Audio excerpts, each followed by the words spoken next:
In 1941, German General Erwin Rommel swept across North Africa. His Afrika Korps crushed everything in its path. Town after town fell. The Allied line crumbled. Victory seemed inevitable.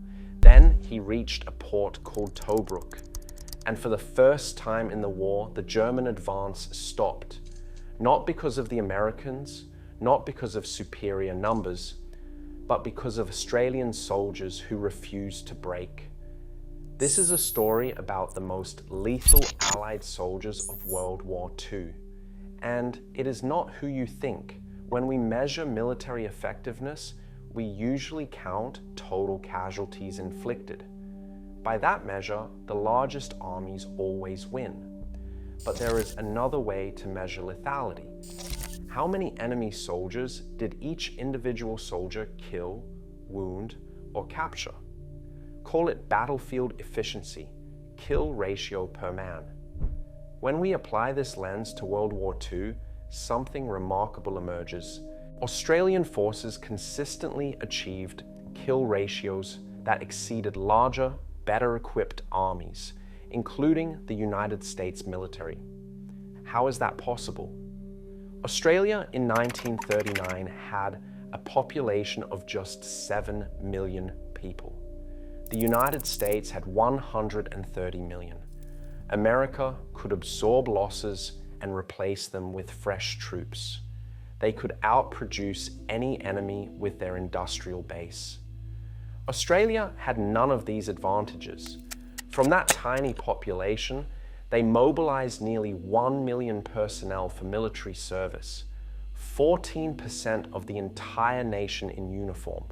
They could not afford to trade lives the way larger nations could. Every soldier had to count.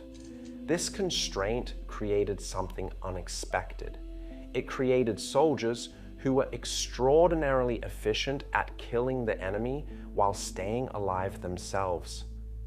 In North Africa, they held positions that should have fallen. In the jungles of New Guinea, they stopped an enemy that had conquered half of Asia in 6 months. The numbers tell a story that contradicts everything we assume about World War II. A story where the smallest Allied army consistently outperformed the largest in the one metric that matters most on a battlefield: bodies on the ground. So what made the Australian soldier so deadly? The answer lies in the battles themselves. The garrison defending this crucial Libyan port was primarily composed of the Australian 9th Division, along with British and other Commonwealth troops. Rommel expected to take it quickly. He was wrong.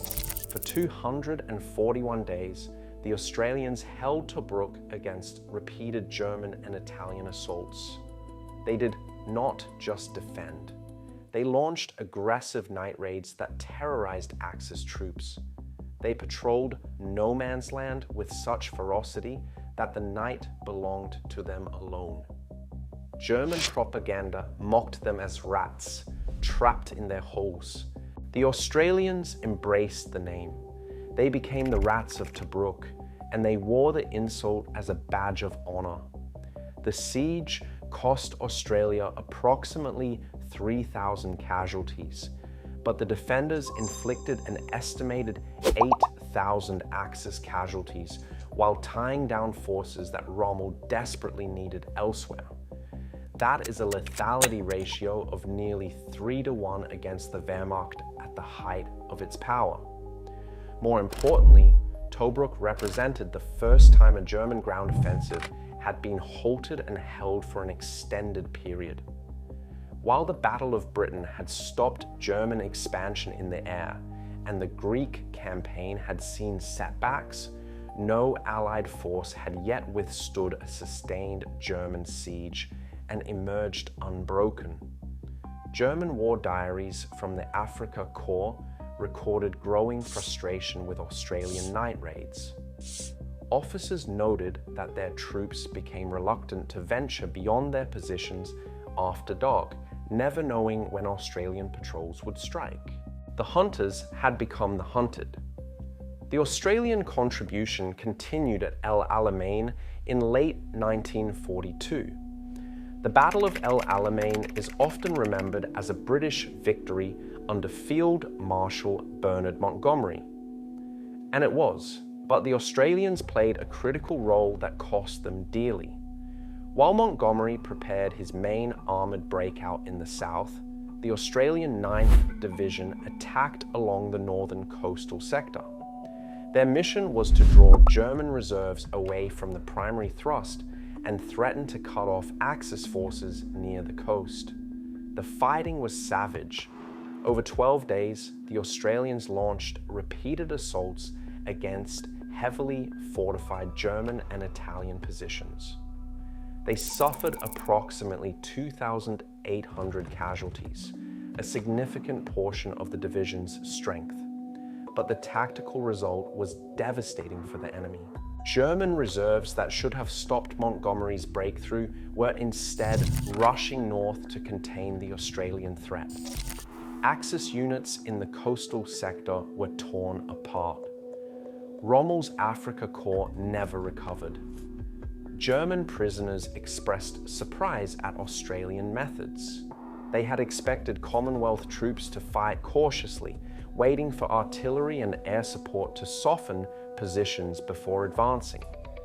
Instead, the Australians came at them in close combat, with bayonets and grenades, fighting through positions rather than around them. If North Africa demonstrated Australian effectiveness, the Pacific War proved it beyond doubt. When Japan entered the war in December 1941, everything changed for Australia. This was no longer a distant European conflict. The enemy was coming for the homeland itself. The Australian military now fought with an intensity that soldiers defending distant territories could never match. And nowhere was this more evident than on the Kokoda Track. In mid-1942, Japanese forces landed on the northern coast of Papua New Guinea with orders to capture Port Moresby. If they succeeded, Australia would be within easy striking range of Japanese bombers and invasion forces. The only thing standing between the Japanese and their objective was a muddy, mountainous jungle trail called the Kokoda Track and a handful of Australian soldiers. The initial defense fell to the 39th Battalion, a militia unit of young, poorly equipped Australians. They were outnumbered, outgunned, and facing Japanese veterans who had conquered Singapore, Malaya, and the Dutch East Indies in a matter of weeks. They should have been swept aside.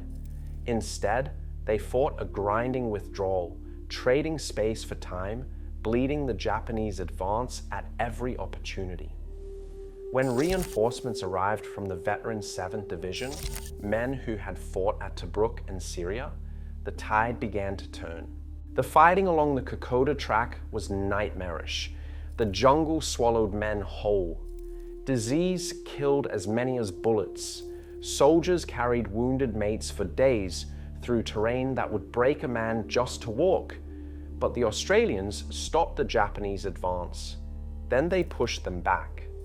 By November 1942, the Japanese were in full retreat. Their offensive had failed. The Kokoda campaign cost Australia approximately 625 killed and 1,055 wounded. Japanese losses exceeded 7,000 dead.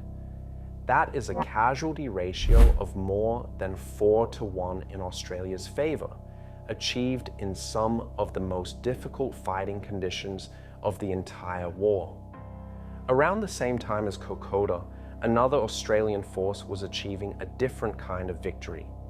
At Milne Bay, on the eastern tip of New Guinea, Japanese Marines landed with the intention of capturing a strategically vital airstrip. They were elite troops, veterans of previous amphibious assaults. The Australians defending the bay were a mix of infantry and Air Force personnel. They were supported by Kitty Hawk fighters operating from the very airstrip the Japanese sought to capture. The battle was fought in mud, rain, and darkness. Japanese infiltration tactics that had worked throughout Southeast Asia met Australian soldiers who refused to panic, who held their positions, and who counterattacked viciously. After 2 weeks of fighting, the Japanese withdrew. They had lost approximately 750 killed. Australian losses were around 167 dead. More importantly, Milne Bay was the first time in World War II that a Japanese amphibious assault had been defeated. The myth of Japanese invincibility was broken by Australians. Compare these results to American forces fighting the same enemy in similar conditions. At Guadalcanal, which overlapped with Kokoda, United States Marines suffered approximately 1,700 killed while inflicting roughly 14,000 Japanese deaths. That is an impressive ratio of 8-to-1, but the comparison requires context. Guadalcanal was fought with substantial naval gunfire support, regular resupply from Henderson Field, and eventual air superiority. The Australians at Kokoda had none of this. They fought with what they carried on their backs through terrain that made artillery support impossible. At Boona and Gona in late 1942, American and Australian forces fought side by side against identical Japanese defenses. The results were telling. Australian forces at Gona suffered approximately 750 casualties while clearing fortified positions. American forces at Boona, despite greater numbers, suffered over 2,000 casualties against similar defenses and required Australian reinforcement to complete the operation. Same enemy, same terrain, same time period, different results. This is not to diminish American courage. The soldiers at Boona fought with extraordinary bravery under terrible conditions, but they were learning jungle warfare on the job. The Australians had already written the textbook in blood. So what explains this pattern of battlefield efficiency? The most important factor was aggression. Australian doctrine rejected passive defense. Even when holding positions, Australian units launched constant raids, patrols, and counterattacks. At Tobruk, they owned the night. At Kokoda, they counterattacked while still retreating. This relentless offensive mindset kept enemies off balance and created casualties at every opportunity. But aggression alone would have been suicidal. What made it effective was the quality of the individual soldier. The Australian Imperial Force was initially all volunteer. These were men who chose to fight, not conscripts fulfilling an obligation. Many came from rural backgrounds where shooting and physical endurance was simply part of life. They arrived with skills that other armies spent months teaching. Australian military culture also rejected rigid hierarchy. Officers were expected to prove themselves in combat, not demand respect through rank. Soldiers were encouraged to think independently and adapt when plans fell apart. In the chaos of jungle warfare, where visibility was measured in meters and units were constantly separated, this flexibility proved decisive. Perhaps most critically, especially in the Pacific, Australians fought with a fury that soldiers defending distant colonies could not match. When Japanese bombs fell on Darwin in February 1942, it marked the largest foreign attack ever on Australian soil. Over 200 people died. More bombs fell on Darwin that day than on Pearl Harbor. When Japanese submarines slipped into Sydney Harbor and torpedoed a ferry barracks ship, the war came home in the most visceral way possible.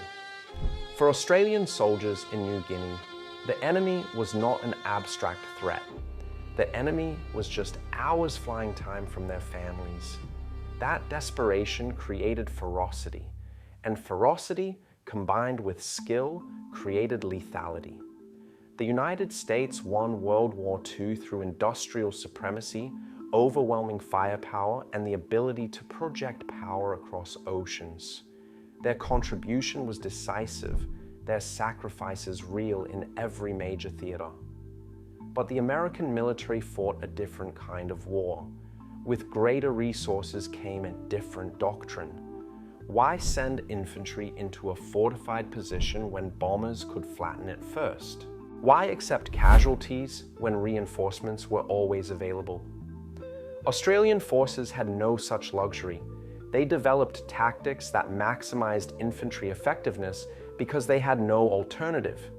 They became specialists in jungle warfare, night operations, and aggressive small unit combat, not by choice, but by necessity.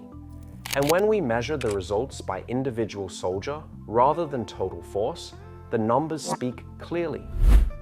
3-1 at Tobruk, 4-1 at Kokoda. The first defeat of a Japanese amphibious assault at Milne Bay. Consistently high kill ratios across multiple theaters against two of the most formidable military forces in history. The German military kept detailed records. They rated Australian formations among the most dangerous opponents they faced. Japanese commanders who initially dismissed Australian troops learned respect through mounting casualties and broken offensives. World War II was ultimately won through logistics, industry, and endurance. By those measures, the superpowers dominated, as they should have. But if we ask which soldiers were most lethal for their numbers, which army extracted the highest price from enemies while preserving their own strength, the evidence points to the Australians. Not the largest force, not the best equipped, but perhaps the most effective per soldier in the Allied order of battle. 7 million people held the line against empires that numbered in the hundreds of millions. And they did it by being better, man for man, than anyone expected. Some nations win wars through sheer size. Australia survived through sheer lethality. Tell me in the comments, what do you think gave Australian soldiers this edge? Was it training, culture, desperation, or something else entirely? I read every comment, and the best discussions often come from you. If this changed how you think about World War II, hit subscribe. I cover the stories that the textbooks leave out, and there are more coming soon.